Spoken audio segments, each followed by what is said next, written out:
നമസ്കാരം, daily news ശുഭദിനത്തിലേക്ക് സ്വാഗതം. Daily news ശുഭദിനം നിങ്ങൾക്കായി അവതരിപ്പിക്കുന്നത് അമൃത്വേണി ഹെയർ എലിക്സിയർ. 1953 ബാംഗ്ലൂരിലാണ് കിരൺ ജനിച്ചത്. ഒരു ഡോക്ടറാകാനായിരുന്നു ആഗ്രഹം. പക്ഷേ സ്കോളർഷിപ്പ് ലഭിക്കാതെയായപ്പോൾ ആ പ്രതീക്ഷ അസ്തമിച്ചു. പിന്നീട് പുരുഷന്മാർ മാത്രം കൈകാര്യം ചെയ്യുന്ന ബ്രൂവറി മേഖലയിലേക്ക് ആ പെൺകുട്ടി കടന്നു ചെന്നു. ഓസ്ട്രേലിയയിലെ മെൽബൺ സർവകലാശാലയിൽ നിന്നും 1975 ബ്രൂവറിയിൽ ബിരുദാനന്തര ബിരുദം നേടി. എന്നാൽ ഇന്ത്യയിൽ തിരിച്ചെത്തിയ കിരണിന് ജോലി നൽകാൻ ഒരു കമ്പനിയും തയ്യാറായില്ല. അവസാനം മനം മടുത്ത് അവർ തൊഴിലന്വേഷിച്ച് അയർലൻഡിലെത്തി.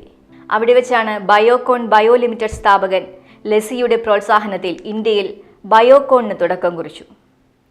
1979 അവർ ഇന്ത്യയിൽ ബയോകോൺ സ്ഥാപിച്ചു. ഒരു ചെറിയ ഗ്യാരേജിൽ 10,000 രൂപ നിക്ഷേപത്തിലായിരുന്നു തുടക്കം.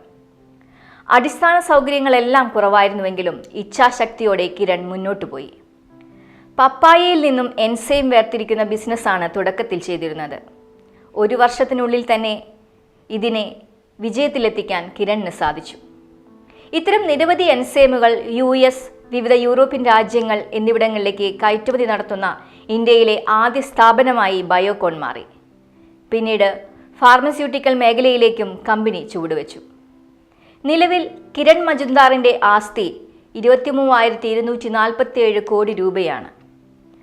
ഒരു ബിസിനസ് മാനേജ്മെൻറ്റ് സ്കൂളിലും പഠിക്കാതെ ഒരു കമ്പനിയെ ആഗോള ബിസിനസ്സാക്കി മാറ്റിയ വനിതയാണ് കിരൺ മജുംദാർ. ശാസ്ത്രം, രസതന്ത്രം എന്നീ മേഖലയിലെ സംഭാവനകൾ പരിഗണിച്ച് 2014 ആഗോള പുരസ്കാരമായ ഓത്മർ ഗോൾഡ് മെഡൽ അവർക്ക് ലഭിച്ചു. 1989 പത്മശ്രീയും 2005 പത്മഭൂഷണും നൽകി രാജ്യം കിരണിനെ ആദരിച്ചു. ഇച്ഛാശക്തി ഒന്നുകൊണ്ട് മാത്രം വിജയത്തിനുള്ള 1% സാധ്യതയെ 100%-ത്തിലെത്തിക്കാമെന്ന് ചിലർ നമുക്ക് കാണിച്ചു തരുന്നു. നമുക്ക് ഈ ഇച്ഛാശക്തിയെ മുറുകെ പിടിക്കാം. ശുഭദിനം.